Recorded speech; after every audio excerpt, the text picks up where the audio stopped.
PWCC and Beckett making some moves. Let's talk about this today. Stick around.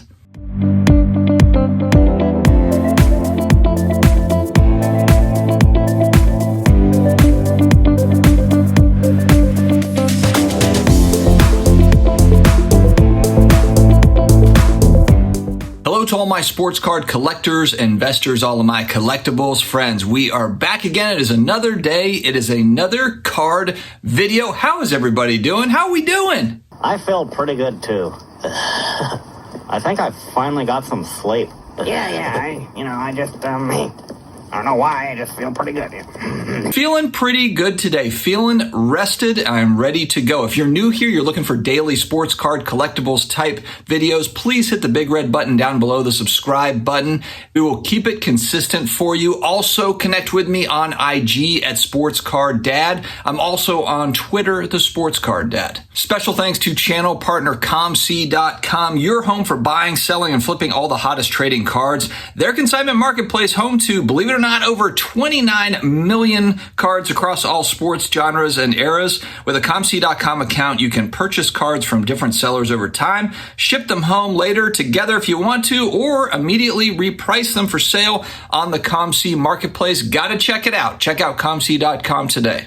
All right, I saw a new announcement from PWCC that they are now going to be offering all different types of collectibles in their weekly and monthly auctions. I thought that this was interesting, and actually, I didn't realize that they were pretty limited to just, sports cards, non-sports cards, but now it's going to be graded video games, graded comic books. It's going to be, jerseys and other memorabilia type stuff. And so kind of like in the same vein as golden auctions where they've got, big variety of different things. Heritage auctions, similar. Now PWCC is going to be playing in that space as well. So they will also have all these things. My initial reaction is just, I think this is good for collectors / investors, and that the auction house game and the competition among the auction houses is heating up dramatically, which means I think that there's going to be a lot of really awesome collectibles pulled out of collections that are going to go onto these auction sites. And just being that it's so competitive, a lot of cool things being auctioned at one time,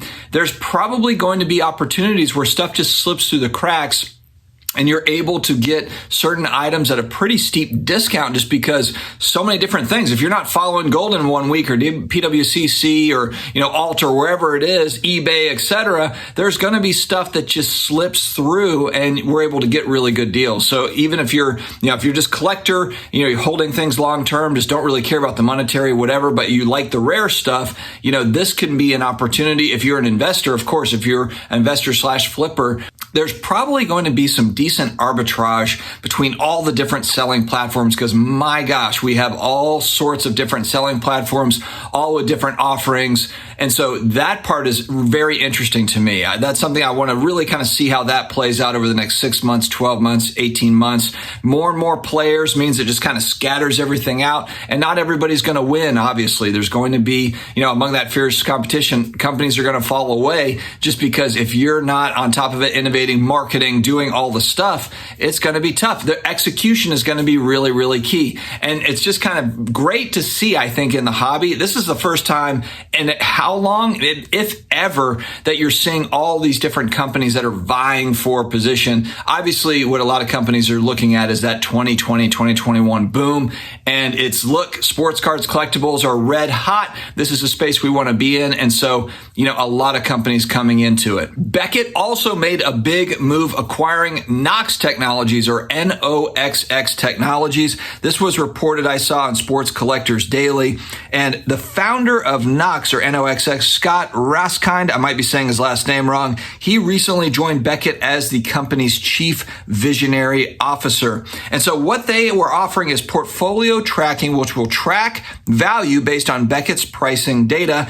Collectors can input cards from their collections and will be offered info about them as well as recommendations for cards. Sounds a little bit to me kind of what you would see in a My Collection feature in a Market Movers or a Card Ladder, but now you've got Beckett kind of incorporating this into their services, kind of their offerings, if you will.